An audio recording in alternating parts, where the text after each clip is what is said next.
Rachel from 7 and On, and today I'm going to be taking you on a detailed walkthrough of Gather Round's new Letters and Numbers curriculum. Just the first book, that's the only one that's been released so far, but it's going to be a 4-book series, and this is the first one, and I'm really excited to take you through it at a more detailed level. I did do a flip through when it first came out, but now that I've had time to spend time getting into it and looking at it more thoroughly, I'm going to be showing you how it works, what are the advantages, and what you might want to use with this curriculum if you decide that it's a right choice for you and your preschooler. So the first thing that I've seen a lot and seen a lot of questions about a lot with letters and numbers is that people are kind of sad that they won't be able to do unit studies with their preschooler because they really fell in love with Gather Round's unit study approach.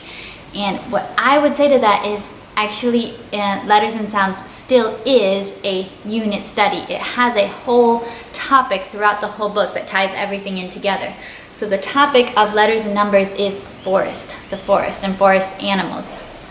And each book is going to have its own habitat-based topic. So they're all nature-based science topics, learning about animals, so a very appropriate type of unit study for preschoolers. If you were trying to choose, say, space, and you only have a preschooler, I think it would be hard to use Gather Round for that, because the kind of info included in the Gather Round space unit, a lot of it is quite above a preschooler's head. Not that you couldn't do a space-themed study for preschoolers, and you absolutely can, but the Gather Round space unit is designed for actual elementary, middle, and high school kids who need an education, so it's including more in-depth info than you would usually go into with a preschooler.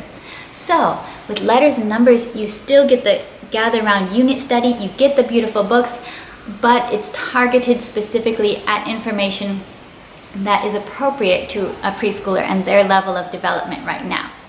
So don't worry, it is still a unit study. The other question that I've seen is people see the name Letters and Numbers, and they think, okay, well, that's all my kid is learning is letters and numbers. It seems kind of expensive, or it seems like I could buy any old workbook off of Walmart to just learn the alphabet and learn numbers. And you can definitely buy workbooks from anywhere or print off worksheets about letters and numbers all the time. That's definitely possible. I don't want you to be confused that this just teaches letters and numbers. It's designed to be a complete preschool curriculum. And it's a Christian preschool curriculum, so it's including science, Bible, letters and numbers, social studies type of topics, awareness of the way the world works, as well as just in general art, fine motor skills, different skills that you're working on with a preschooler. There are incorporated into the teacher's guide reminders about life skills to practice with your preschooler, like things that they need to memorize, skills that they need to learn around the house, as well as character development type skills. So this is designed to be all-encompassing. This is not meant to just replace an alphabet workbook or a numbers workbook. So it's called Letters and Numbers because that's the main goal. We're going through the alphabet. We're going through numbers 0 through 10, but it's not just letters and numbers. So I think that's important to know. So we're going to get into the book a little bit more thoroughly right now, because I just did a flip through last time, and I'm going to take you down with my camera and show you what this looks like inside in a bit. But each week starts off with a 1-week snapshot.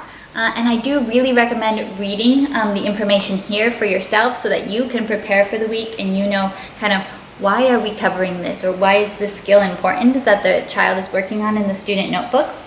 So it has what the topics being covered that week in different subjects, and it has different things. So this alternates between a ready reader tip, a life skills box, and a character building box. So you kind of go on a 3-week cycle with that. And then it gives you a little planning list here if you want to write in your teacher's guide. I don't think I will. It's just not my style. Because I plan to use this with multiple kids. So we'll get into that a little bit more thoroughly. Now I wanted to explain to you a little bit about the way the Bible works in Letters and Sounds. Looking through it, you can see that it's basically a 3-week cycle. You go through one basically overarching topic or story a week, and you go into it a little bit each day on the 1-page lessons. but it's a 3-week cycle. The first week is an Old Testament story, starting at the beginning with creation and then moving gradually through the Old Testament. The second week is a Jesus-related story or something about Jesus. And then the third week is something about you and your relationship with God, or God and his relationship with us. So I think that this is really neat and really innovative, because a lot of younger kids' Bible programs, they only go through the Old Testament, and it feels like you're working through the Old Testament forever before you get to Jesus. Or they only go with the New Testament and you go through all the gospel and all those amazing stories of Jesus, but then you never do Old Testament. Or you're only working on character and your relationship with God. But this way, I like the 3-week cycle that you're going through Old Testament, gospel, and then you and your relationship with God and how your character is developing as you go through that. So that's really cool. Now, in this teacher's guide, the Bible stories aren't necessarily completely told. They bring out little moments. I can show you. It's just a little short paragraph. It's a little short paragraph, and the title is basically a memory statement of sorts. You could use it as a memory statement, and I think I will with my kids. God created the heavens and the earth. This is our memory statement from the Bible for the week. Or here, God saved Noah from the flood. This is a couple weeks later, so it's in the Old Testament again. Let me try to find a non-Old Testament one. Oh, here. We need God like we need water. These are just, the titles of these can form little memory statements, and I think I will use that each week as a weekly memory statement with my preschooler. But what is recommended throughout the text is to actually find the story in a children's storybook Bible to read with your child, so that you can add a storybook Bible to this reading. If you don't have a favorite one, this is a good option, the Jesus Storybook Bible. I usually read it in Spanish because we have a bilingual one. So it's really good for me to learn all the names of the people in Spanish. So this is one option. I like this because it's really showing how every story of the Bible is really pointing to Jesus, but it doesn't always have the most specific Bible stories in it. So if you're looking for a Bible that more shows kind of the details of different episodes, this is a good option, which is the Family Time Bible in Pictures by Kenneth Taylor. And in this is where you'll have kind of multiple stories about the same character. So one of the weeks in Gather Round Letters and Numbers is about Abraham. And this book will actually go into several stories related to Abraham. God's friend Abraham, Abraham shares with Lot. It has the Sodom and Gomorrah story there. But then Abraham gives Isaac to God. So it has 3 stories directly related to Abraham. So that kind of makes it easy to go into a little bit of one of Abraham's life stories each day.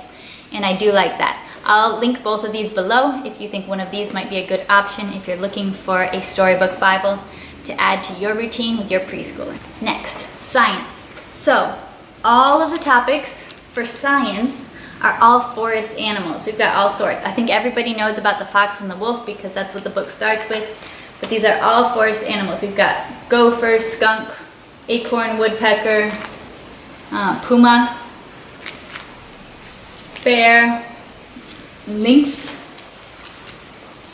the great horned owl. We've got all sorts. Oh, Wolverine. X-Men, anyone? No. Not X-Men's Wolverine. It's the real one. But so we've got all sorts of stories in there. And what I would do, all throughout this, it's encouraging you to read to your child. Because of course we know, as preschool moms, you just need to read a lot of stories. My toddler actually loves storybooks. That's one of his big things. He will sit down next to me and listen to stories for a long time. So I knew that I would be incorporating storybooks. And you can incorporate any kind of storybooks you want. They don't have to be on theme, but I think it's kind of fun if you're studying forest animals to see how you can incorporate forest animals in your books. And I'm doing that in a variety of ways. I am incorporating some like real life informational books, so like Scholastic or books, or this is the Random House Step Into Reading series that has information about real wolves. And then this was a old National Geographic magazine that has some articles about wolves. So you can include it from the real science angle, and all of these just came from my local library. This is my scientific technique to get books on unit studies that I'm doing, is I tell my husband, hey, I want books on wolves. Go to the library and see whatever books on wolves you can find, or with a wolf character or whatever, and then he does it. It's great. I put a lot of research into it, clearly. But you can also just do storybooks, especially at this preschool age, storybooks featuring characters. So these are not scientifically about foxes, but these both feature foxes, and you can go into classic stories that feature that particular animal. So we could do Gingerbread Man and the Fox. It's a famous fox story, part of classic literature, right? We could do Eric Carle for this could be for bears, but actually it has all sorts of animals in it. So look, there's the fox again. Can't get away from him. Skunk. So you can use books that are incorporating multiple forest animals or are simply set in the forest. Thought I had brought another storybook out here. Maybe I didn't. But so some of those are from my own collection. Some of those are from the library. I've actually done a little bit of research into some high quality picture books that went with specific animals, and I will link all those down below in a list so that you can find the books a little bit easier, find their names and authors. Oh, this was the book I was going to show you. Goldilocks and the Three Bears, another forest animal related classic story, and I actually have this one in Spanish, so that would be great. I am, alongside with teaching the animals, I am teaching the names of the animals in Spanish alongside, because we're a bilingual family. So that's one way that we're bringing in the Spanish language. We can do Zorro Rojo, Lobo Gris, go through all of them. I'm still going to have to learn some of these because I definitely don't know how to say lynx or skunk in Spanish. So I have some learning to do. I'll ask my husband. I like it when I ask him questions and he doesn't know the answer. And I have also this, which you definitely don't need this, but it's so cute and so fun. I've talked about these before, and we haven't actually gotten to this workbook yet. So we'll be starting this one together with letters and numbers. This is the Montessori Method Animals Preschool Activity Book. And it says animals, but it's actually all forest animals. So we have just slightly done a little bit of it. We started it. It goes over a lot of the same animals that are in the book. You can see excellent tracing job, tracing the path between a hawk and her egg. Excellent circling job. Oh man, I'm just turning into proud mama over here. But it's just a fun, very fun little sticker and activity book that also has little animal cutouts. I might laminate these. And I have the activity kit from the Montessori Method, which this includes a variety of animals, but it includes cards for the different forest animals. I have a wire grid wall in his room, which I have made a video on before. I'm not sure if I ever made a video after I decorated it, but you can see, if you go to my Instagram, you can see I decorate it with different themes. So I think I'll hang up these cards and I'll make my own little Spanish labels for them so that we can have the Spanish for at least these 6 animals on the wire grid wall in his room, so we can be working on those. So that's the science. Thank you so much for watching this in-depth video and a deep look inside how I'm using the Letters and Numbers Book 1. I hope that this has been helpful, and if it was, please do give it a thumbs up and do subscribe. I'm a homeschooling mom who loves to talk about anything from preschool to high school. So whatever age your kids are, we've probably got something to chat about for you. If you have any questions about letters and numbers, did I call it letters and sounds? Letters, numbers, you know. If you have any questions about letters and numbers from Gather Round and how we're using it, definitely leave them in the comments below and I'll try to answer. But subscribe to our channel if you like homeschool content, and I would love to get to know you more. Bye!